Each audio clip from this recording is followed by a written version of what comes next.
Okay, अब हम पढ़ेंगे नेशनल पॉलिटिकल पार्टीज।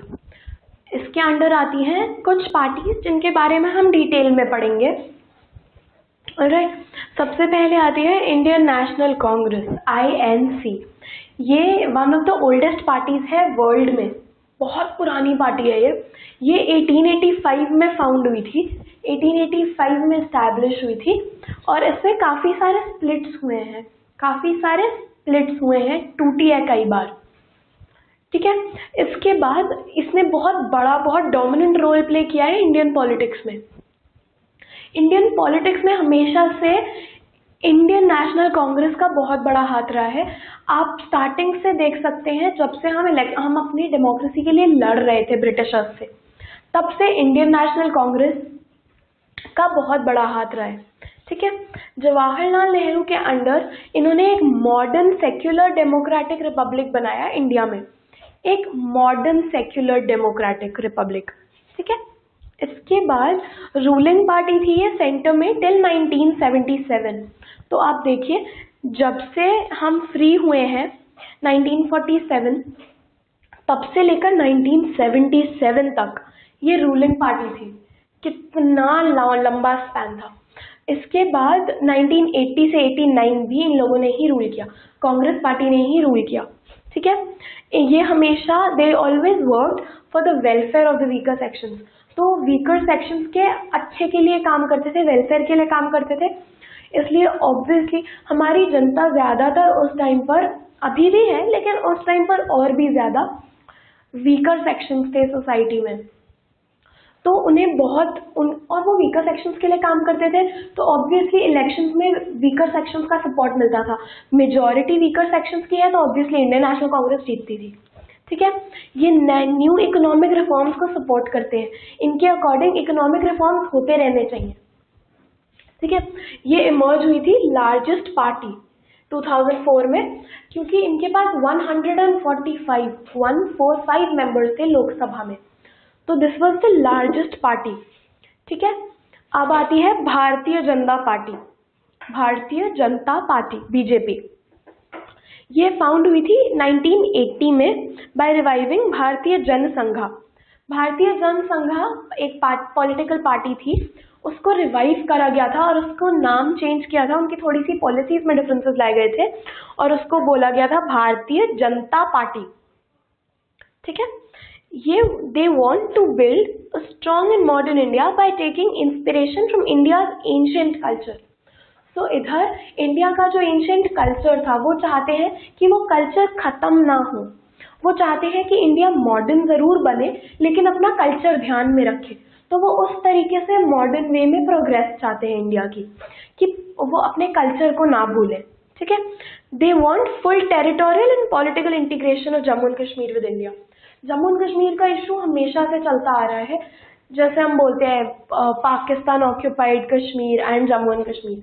तो वो चाहते हैं कि ये पूरा जम्मू एंड कश्मीर इंडिया के साथ ज्वाइन हो जाए, टेरिटरी से बेस्ड भी, ज्योग्राफिकली भी और पॉलिटिकली भी। ठीक है, इसके बाद आता है, ये आए थे पावर में 1998 में। 1998 में ये पहली बार पावर में आए थे। 1980 में ये बनी थी और 1998 में ये पावर में आए थे। 2004 में इलेक्शंस इन्होंने ने लूज कर दिए थे एंड अभी तो फिलहाल राइट नाउ 2016 में भारतीय जनता पार्टी पावर में है सेंटर पे। ठीक है, लेकिन 2004 में उन्होंने इलेक्शंस लूज कर दिए थे एंड उसके बाद से हमेशा जब भारतीय जनता पार्टी पावर में नहीं होती है तो वो सबसे बड़ी और प्रिंसिपल ऑपोजिशन पार्टी रहती है। ऑपोजिशन पार्टी, अगर रूलिंग पार्टी नहीं है तो सबसे इम्पोर्टेंट ऑपोजिशन पार्टी रहती है हमेशा। ठीक है, इसके बाद आती है NCP, नेशनलिस्ट कांग्रेस पार्टी। ये 1999 में फॉर्म हुई थी कांग्रेस पार्टी से। जैसे हमने स्टार्टिंग में पढ़ा कि it had many splits, Congress party had many splits, this is one of the splits.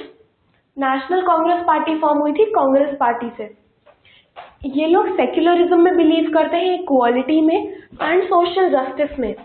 Social justice, secularism and equality, ये चाहते हैं कि जो हाई ऑफिशियल जॉब्स हैं वो इंडिया के लोगों को मिले, जो इंडिया में बॉर्न हुए हैं, इंडिया के लोग हैं, ठीक है, इंडियन सिटीजन्स को मिले, ठीक है। और major political party in Maharashtra, Meghalaya, Manipur and Assam. ये एक बहुत इंपॉर्टेंट, बहुत मेजर पॉलिटिकल पार्टी है मेघालय, महाराष्ट्र, मणिपुर और आसाम में, ठीक है। ये कोलिशन पार्टनर है, जैसे हमने पढ़ा था अलायंस एंड फ्रंट, वैसे ही coalition. Coalition is another name for alliance. Alliance का एक अलग नाम है कोलिशन। तो a coalition partner of Congress in Maharashtra, ठीक है।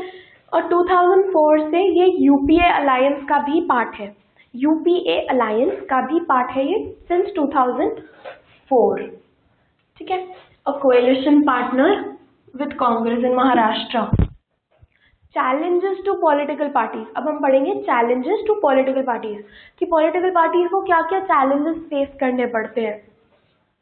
सबसे पहला कि हम डेमोक्रेसी डेमोक्रेसी डेमोक्रेसी बोलते हैं, लेकिन पार्टीज अपने ही अंदर इंटरनली ही डेमोक्रेसी लैक करती है, डेमोक्रेसी नहीं प्रिवेल करती ज्यादा, ठीक है। Second, dynastic succession.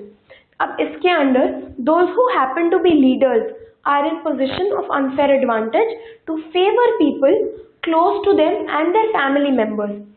तो जैसे एक पार्टी पावर में है, कोई leader, they have this power, they have this privilege कि वो अपने ही क्लोज रिलेटिव्स को या अपने फ्रेंड्स को, अपनी फैमिली को पावर में लाने के लिए काफी काम कर सकते हैं। They can get the others in power which whom they favour, ठीक है। तो जैसे आप देख लीजिए, स्टार्टिंग से एग्जाम्पल है Congress party, dynastic succession. Congress party हमेशा से जवाहरलाल नेहरू, इंदिरा गांधी, राहुल गांधी, राजीव गांधी सब एक ही फैमिली से हैं। तो ज्यादातर डायनेस्टिक सक्सेशन का सबसे बड़ा एग्जाम्पल आ जाता है इंडियन नेशनल कांग्रेस। कांग्रेस पार्टी में गांधी फैमिली, इंदिरा गांधी, राजीव गांधी, जवाहरलाल नेहरू, ये सब डायनेस्टिक सक्सेशन का एग्जाम्पल है, ठीक है। थर्ड आती है, it is about growing role of money. अब ग्रोइंग रोल ऑफ मनी कैसे? अब पॉलिसीज इंप्लीमेंट करनी है, इलेक्शंस लड़ने हैं, उसके लिए पैसे चाहिए आपको। आपका बैंक अकाउंट, आप फाइनेंशियली बहुत स्टेबल होने चाहिए इसके लिए, क्योंकि आपको काफी स्पेंड करना पड़ता है, ठीक है। इसलिए ज्यादातर पॉलिटिकल पार्टीज प्रेफर करती हैं कि वो ऐसे लोगों को अपनी पार्टी में ले जो या तो उनके लिए पैसे रेज कर सकते हैं, फंड्स रेज कर सकते हैं, या ऑलरेडी उनके पास काफी स्ट्रॉन्ग फाइनेंशियल बैकग्राउंड है। ऑलराइट, तो ये बहुत बड़ा इशू हो जाता है कि it's more about the growing role of money rather than anything more important, ठीक है। फिर parties do not seem to offer meaningful choice to voters. Parties ज्यादा चॉइस प्रोवाइड तो जरूर करती हैं, चॉइस प्रोवाइड होती है, बट मीनिंगफुल नहीं होती, डिफरेंट नहीं होती। और कई बार ऐसा भी होता है कि लोग एक नया लीडर, एक डिफरेंट लीडर इलेक्ट नहीं कर पाते, क्योंकि लोग अपनी ही पार्टी छोड़कर दूसरी पार्टी ज्वाइन कर लेते हैं, दूसरी से तीसरी, तीसरी से चौथी, वो शिफ्ट करते रहते हैं। तो अगर एक पार्टी जीती, उनका एक लीडर, अगली बार अगर वो सोचे कि हम कोई नया लीडर लेंगे, तो कई बार वो देखते हैं कि नया लीडर तो नहीं है, लीडर वही पुराना है, लेकिन अब वो पार्टी दूसरी को बिलोंग करता है। ऐसा कई बार होता है।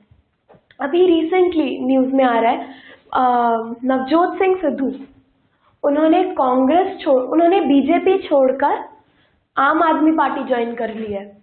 तो ऐसे ही शिफ्ट होते रहते हैं एक पार्टी से दूसरी पार्टी में लोग, ठीक है। एक बार हम फिर से पढ़ते हैं स्टार्टिंग से। नेशनल पॉलिटिकल पार्टीज में सबसे पहले आती है इंडियन नेशनल कांग्रेस। ये one of the oldest parties in the world है, 1885 में एस्टैब्लिश हुई थी और हैड मेनी स्प्लिट्स। ये एक डोमिनेंट रोल प्ले करती है इंडियन पॉलिटिक्स में from the time of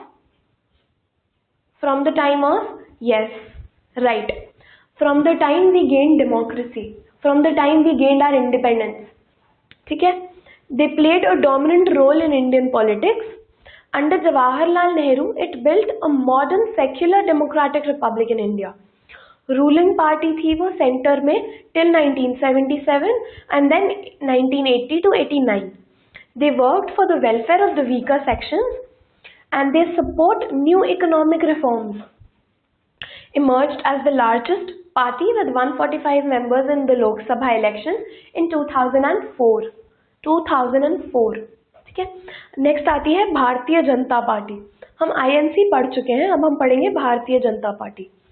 Bharatiya Janata party, this was founded in 1980 by reviving भारतीय जनसंघ, ठीक है। They want to build a strong in modern India by taking inspiration from ancient Indian culture, ठीक है। They want full territorial and political integration of Jammu and Kashmir with India. They came to power in 1998. They lost elections in 2004 and are always the principal opposition party when not in power. All right. अब आती है NCP, the third party, Nationalist Congress Party, which was formed in 1999 from the Congress Party. जैसे हमने पहले बोला था कि split हुए थे कांग्रेस में, उन्हीं में से एक स्प्लिट हुआ था, तो ये कांग्रेस पार्टी से नेशनलिस्ट पार्टी फॉर्म हुई थी, nationalist Congress party. They believe in secularism, equality and social justice. They want that high official jobs to be given to natural born citizens in India. A major party in Maharashtra, Meghalaya, Manipur and Assam. A coalition partner of Congress in Maharashtra. Since 2004, it is also a member of the UPA alliance. Challenges to political parties. Challenges to political parties में सबसे पहले आता है कि ये lack करते हैं democracy within the party. So they lack democracy within the party. Dynastic succession. जो leaders होते हैं उनके पास position होती है unfair advantage की. Unfair advantage कि वो फेवर कर सके उन लोगों को जो उनसे क्लोज है या उनके फैमिली मेंबर्स है, ठीक है। थर्ड आता है it's about the growing role of money. They choose those who can raise और हैव मनी। तो वो ऐसे लीडर्स चूज करते हैं जो उनके लिए या तो पैसे इकट्ठे कर सके, फंड्स रेज कर सके, या ऑलरेडी जिनके पास एक बहुत स्ट्रॉन्ग फाइनेंशियल बैकग्राउंड हो, जिनके पास पहले से बहुत पैसे हो, ठीक है। Parties do not seem to offer meaningful choice to the voters. Sometimes people cannot even elect a different leader because the same leader keeps shifting from one party to another. ठीक है? That's all.